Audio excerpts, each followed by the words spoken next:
Yep.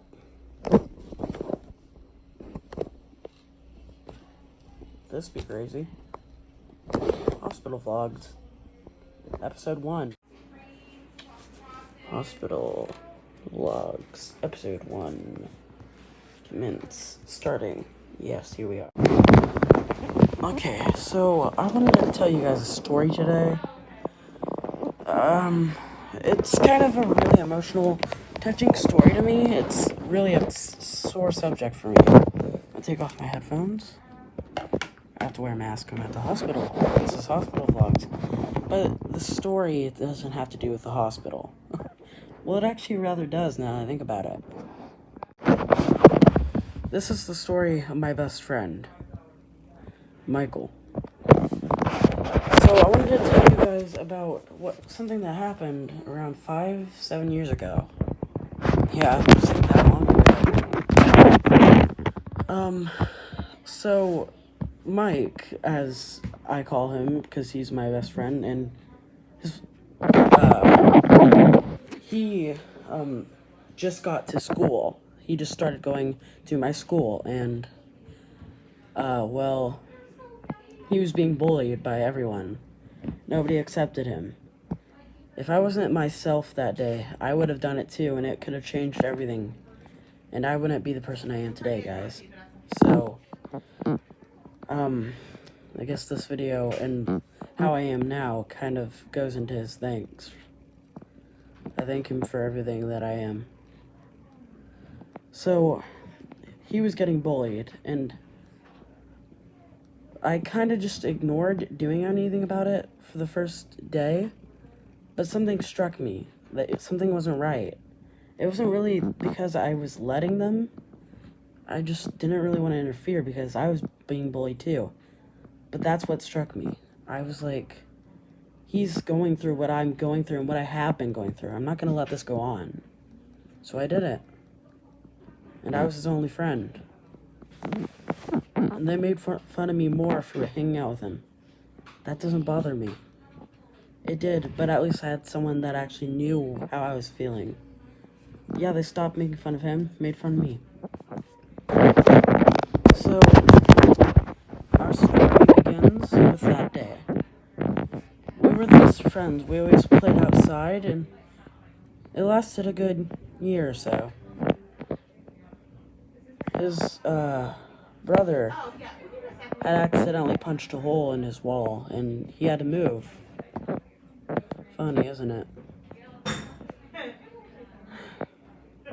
We were the best friends till it ended. I was happy. But it was just sad to lose the only friend, the only person that wasn't bullying you, and that understood how you felt. So let's go back to the part of the story where I said it has to deal with the hospital. So I was with him during school one day. The next day he didn't show up. I didn't have any idea what happened. So I asked the teacher, and the teacher said he had broken his arm. And it was crazy. So he came back to school the next week, and everyone was being nice to him because that's what you do if someone's in harm or in a cast. And then it stopped when he was better, but he didn't come back when he was better. He only came back for one day and then didn't come back for a while. I had no idea really what was going on, and I thought maybe it was something I did. And now I'm realizing it might not have been me. It was everybody else. He was also tired of being bullied. Although I don't know how, if he moved, I know he moved schools, but I don't know if he was continuing getting bullied. So, I was putting up for it, and I lasted till, like, the last grade that my school went up to, which was around 5th grade. So, I lasted for that long, and I was content. But, like, 32 days before the end of the school or something, like, it was not 32 days, that was an exaggeration. It was like a week or two before school ended. I couldn't handle it. I was always bullied after school school, always during school. I put up with it, but it was too mentally terrible. And I had another friend. I made another friend after I met Mike and after I lost him. My friend's name is Nathan. I guess you can also say that Nathan was also a big part of my life. Yet again, I still am at the hospital. I can't finish my story. There's not really a lot you need to know about Nathan, because that's going to be a separate video. This video is about Mike and how that really impacted my life.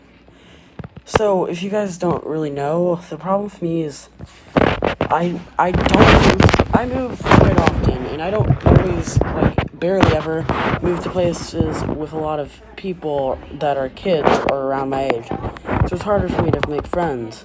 So that's a problem I can't deal with. And well, I technically moved after Mike moved away. Don't know where he's gone. It still haunts me that I lost my friend. He was truly the best friend I've ever had. But all good things must come to an end, and that also means friendships. No matter how much you think truth is love and friendship is the truth, no, I don't believe in that. Because I've seen it right before my eyes, being my brother and his best friend. But I don't believe in it because of me. And when it comes to me, I literally have the worst luck when it comes to making friends. So I don't believe in friendships because they don't last. No matter what you do, it's just an illusion. But enough about me being crazy and not believing in friendships. What is your friendship breakup story? And if you ever were friends again, how would you think that would play out? If you've ever met your friend again, because maybe they had to move away or you did, if you ever met them again, how would that play out? I will be willing to share the stories that I have made and more of the story, because there's a lot more in-depth story between, another one of my friendships that I also had between, Mike and Nathan. Actually, I met Nathan after I lost Mike. It was quite ironic, and that only happened a year after that, so... But ever since after that, I've been having less luck. But this isn't about me. It's about our friends. I want to know you guys' story on how you kept or lost your friends. And I just kind of want to know, maybe we can help each other out somehow. See you guys later. Bye-bye. Have fun.